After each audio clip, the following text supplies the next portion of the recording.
Trevor Noah once said America is 50 countries masquerading as one. Do you think this is true or false? If so, why?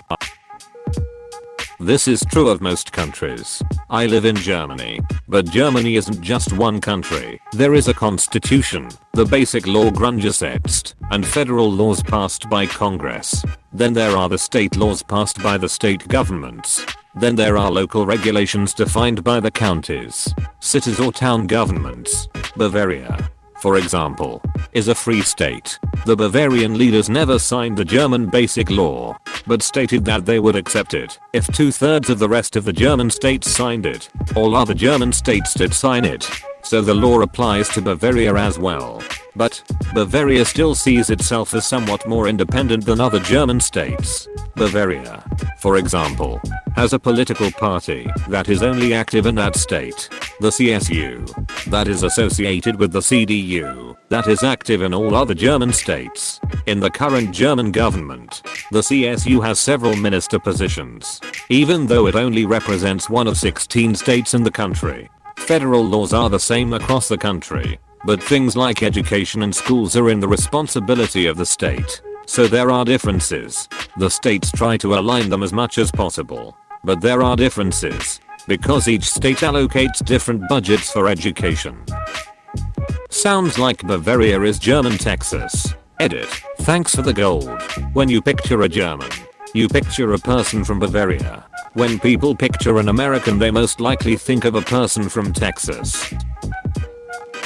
That's the point of a federal country, such as Austria, Belgium, Ethiopia, Germany, Malaysia, Mexico, Nigeria, Pakistan, Switzerland or the United Arab Emirates. Edit. Alright, got it. Defend the US equals GET, a bunch of upvotes. You don't even need to look at federal countries. Even hugely centralized countries can have huge regional differences. I come from Brittany, Western France. Our culture is vastly different from the rest of France. We are Celts. We have our own language, food and traditions. Southern France and Northern France are also extremely different culturally. Alsace, Pays Basque and Corsica, just like my own region, have their own specific languages and culture.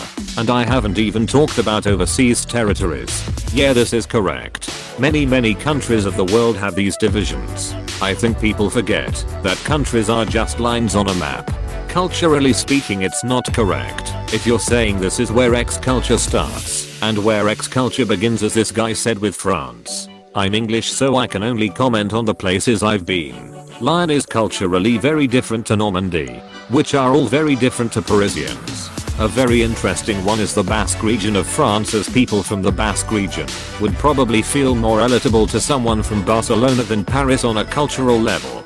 Here in England is the same. All the way down in Cornwall there's a whole different culture to, say, Merseyside, language and food being big ones. So the original quote from Op is applicable to many countries around the world. I think the US is probably a bit more extreme than, say, France or England, but to a degree it's correct everywhere, because that's just how culture works. Anytime I read questions that end in "and why," like this, I think that some 9th grader got assigned an essay and wants Reddit to write it for them. Can you answer that in 2 pages? At least 500 words double-spaced with MLA citations, please. This sounds like a starter for a history essay. It's a misconception that all 50 states are supposed to be uniform. It's from a perspective of folks that prefer a larger national government, but each state is supposed to be free to do its own thing. It's almost like we have an amendment saying this exact thing. The powers not delegated to the United States by the Constitution, nor prohibited by it to the states, are reserved to the states respectively, or to the people.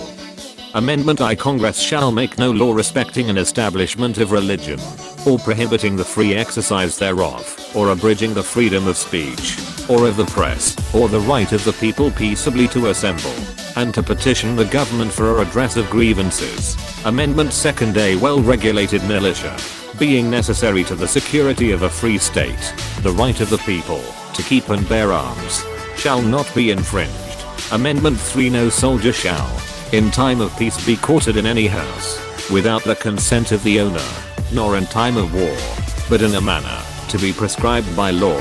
Amendment 4th, the right of the people to be secure in their persons, houses, papers, and effects against unreasonable searches and seizures shall not be violated, and no warrants shall issue, but upon probable cause, supported by oath or affirmation, and particularly describing the place to be searched, and the persons or things to be seized.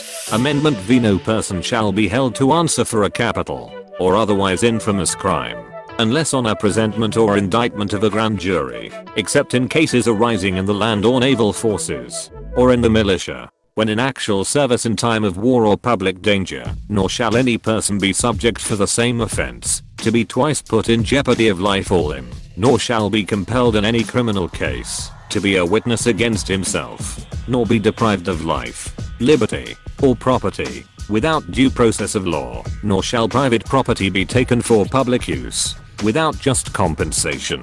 Amendment 6th, in all criminal prosecutions, the accused shall enjoy the right to a speedy and public trial by an impartial jury of the state and district wherein the crime shall have been committed, which district shall have been previously ascertained by law, and to be informed of the nature and cause of the accusation, to be confronted with the witnesses against him, to have compulsory process for obtaining witnesses in his favor, and to have the assistance of counsel for his defense. Amendment 7, in suits at common law, where the value in controversy shall exceed $20, the right of trial by jury shall be preserved, and no fact tried by a jury shall be otherwise re-examined in any court of the United States than according to the rules of the common law.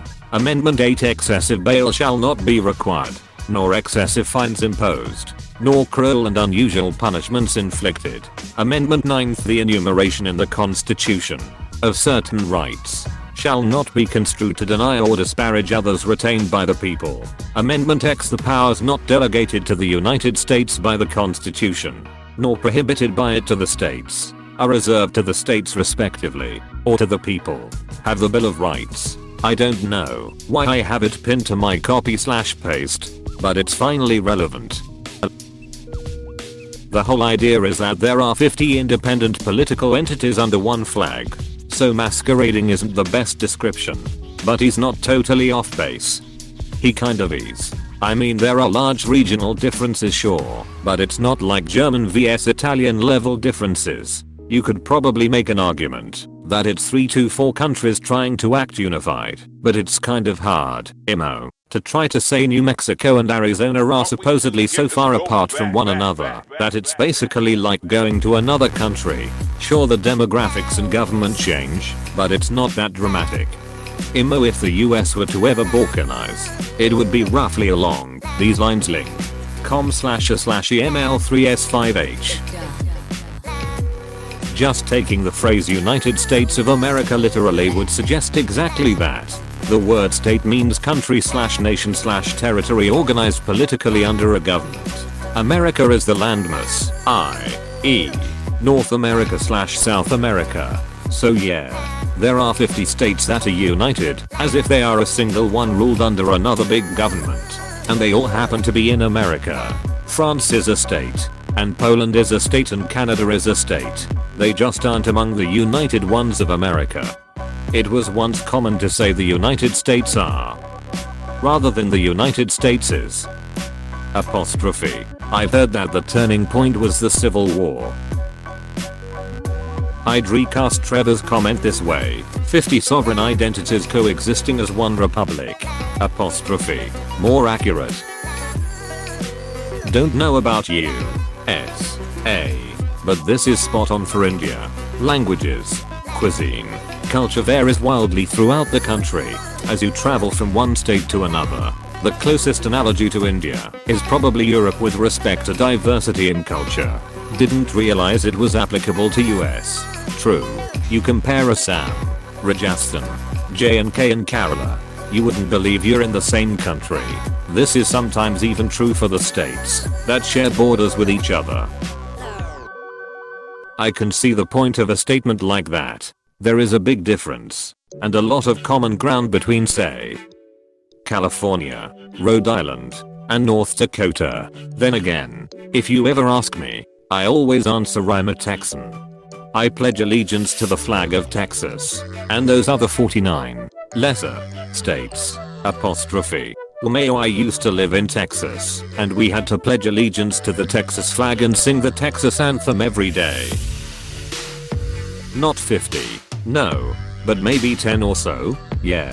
I think culturally a lot of regions could probably hold together as one country. The South, the Midwest, the Southwest, etc. California and New England would probably stand to be several smaller countries. West Coast west of the mountains is a block of its own. Extreme any as well. To me they pretty much seem like provinces that basically every country has, not different countries. Not really. I suppose you can look at it a few ways. Legally or culturally. Legally, sure.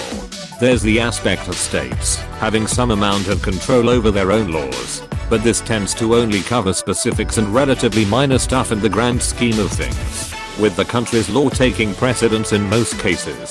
Culturally, there is a fair difference between states, but I still see the overall US cultural identity as stronger than the variations between different states. There's a far greater difference in cultures between, say, countries in Europe than states in the US, and even within a fairly small country like the UK, I'd say there's just as much of a range in cultures across the country as there is across the US. You guys have the benefit that you almost all speak the same language, English, while over here every country has its own language, sometimes even different religion. Even within the UK there are several different spoken national languages. English, Scots and Welsh are the big ones. In Wales, all communications from the local government must be in both English and Welsh. There's also some speakers of Irish, Anglo-Romani and Gaelic. A few people speak Cornish too. Edit. I'd be quite surprised to find anyone born here that doesn't have English as a first language, except for possibly the children of some recent immigrants. Edit 2. Looks like I'm wrong. The 50 states are hardly autonomous with so much federal law on the books, so Trevor is overstating the case for the purpose of humor. In context, it was sincere. He was talking about his preconceived beliefs and understandings of American culture, originally thinking that it was more homogeneous than it actually is. Lol, wait until you visit India. This is sort of how most places are, even within states. I mean the difference between Baltimore, MD and Cecil County, MD is huge. And if you go to France the difference between Aix and Grenoble is pretty huge. Any differences between the states are pretty minor in comparison to leaving the USA to somewhere else. There are differences, but all 50 states are distinctly American. Even a place like Hawaii. I think that exact statement is false. I like the NPR article he got the idea from. Greater than sign. But according to author and journalist Colin Woodward, the country is neither united nor made up of 50 states. Woodward has studied American voting patterns, demographics and public opinion polls going back to the days of the first settlers, and says that his research shows America is really made up of 11 different nations. Link. NPR. org/2013/11/244,527,860/ forget the 50 states US is really 11 nations. Says author. Link.